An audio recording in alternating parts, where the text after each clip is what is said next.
Bonjour tout le monde.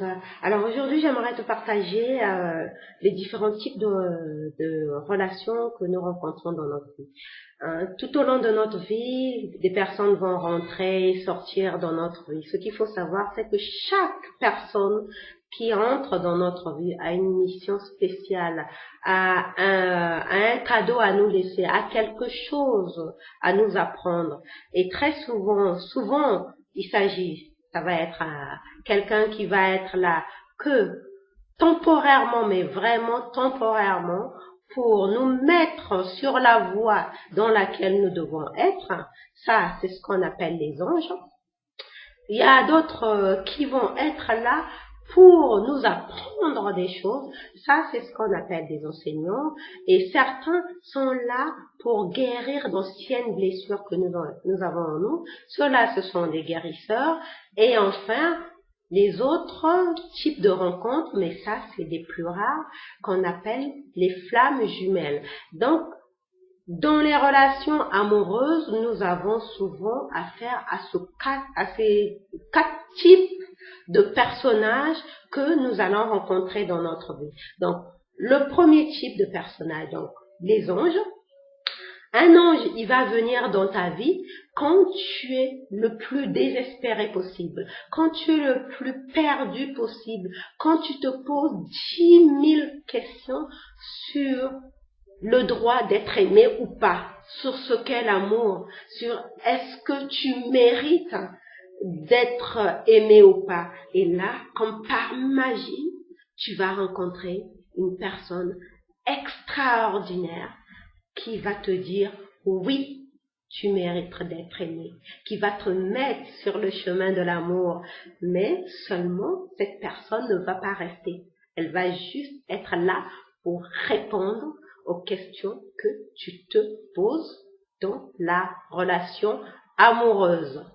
Et généralement, quand la relation se termine avec cette personne, tu en gardes un souvenir impérissable. Ensuite, l'enseignant. L'enseignant, c'est le cas de la plupart des relations amoureuses que nous avons, parce que la plupart d'entre nous, nous sommes récalcitrants, nous sommes têtus à l'apprentissage. C'est pour cela que très souvent, nous allons reproduire le même scénario de relations dysfonctionnelles, de relations chaotiques. Nous allons rencontrer des mêmes personnes qui vont nous faire souffrir. Parce que ces personnes qui vont nous faire souffrir, ce sont des enseignants.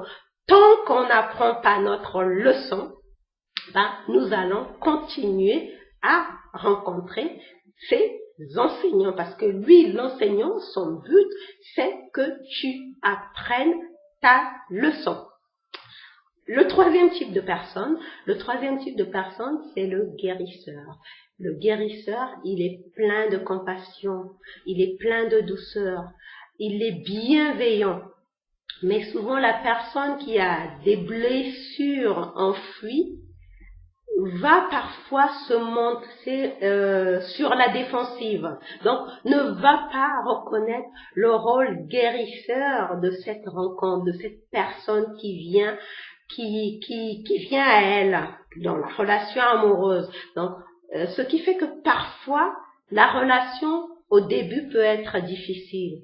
Mais pour le guérisseur, la personne qui se reconnaît en tant que guérisseur, elle va être patiente. Et souvent, une fois que le processus, donc la personne malade, accepte le remède que le guérisseur est venu lui apporter, ils vont rentrer dans un processus de guérison et ça va former une relation durable et harmonieuse. Donc ça, c'est le cas par exemple, des personnes qui sont avec quelqu'un qui a beaucoup souffert dans le passé. Par exemple, une personne qui a été abusée dans le passé et qui va rencontrer un homme extrêmement doux, gentil, bienveillant, mais elle, à cause de sa blessure de ce qu'on lui a fait subir dans le passé, elle n'aura plus confiance aux hommes.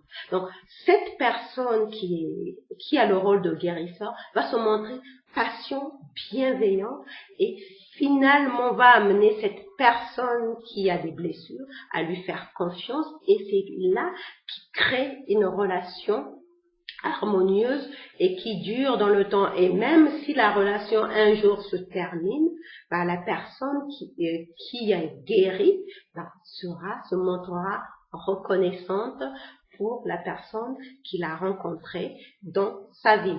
Ensuite, il y a le cas de relations spirituelles, c'est ce qu'on appelle les âmes sœurs, les flammes jumelles. Ça, c'est très rare. Rarement on rencontre sa flamme jumelle ou son âme sœur parce que nous vivons la plupart du temps nos relations sur le plan matériel. Et dans ce plan matériel, comme on dit que nous sommes dans une école, là, souvent les hommes que nous rencontrons, nous serons souvent avec des enseignants. Mais pour ceux qui ont déjà appris toutes leurs leçons, qui ont guéri leurs blessures, ils vont avoir cette opportunité, ou les femmes, elles vont avoir cette opportunité de rencontrer leur âme sœur et de former une relation spirituelle. Parce que ce qu'il faut pas oublier, ce qu'il faut savoir, c'est que toutes les relations amoureuses ont un but spirituel. C'est l'accomplissement de l'âme, c'est l'élévation sur le plan matériel, bien sûr, mais avec cette idée de l'accomplissement tant du point de vue spirituel, du point de vue matériel, du point de vue de tous les domaines, mais ça ne se passe souvent qu'avec son âme sœur et c'est souvent une relation harmonieuse, d'accomplissement et qui dure toute la vie. Voilà ce que j'avais à te partager à propos des types de relations que nous pouvons avoir dans notre vie. Donc, si cette vidéo t'a plu, laisse bien un commentaire sous la vidéo et pense à partager autour de toi et à laisser un like ou un dislike comme tu veux. Je te remercie d'avoir regardé. Je te souhaite une bonne journée, une bonne soirée. Je te revois dans la prochaine vidéo. Bye bye.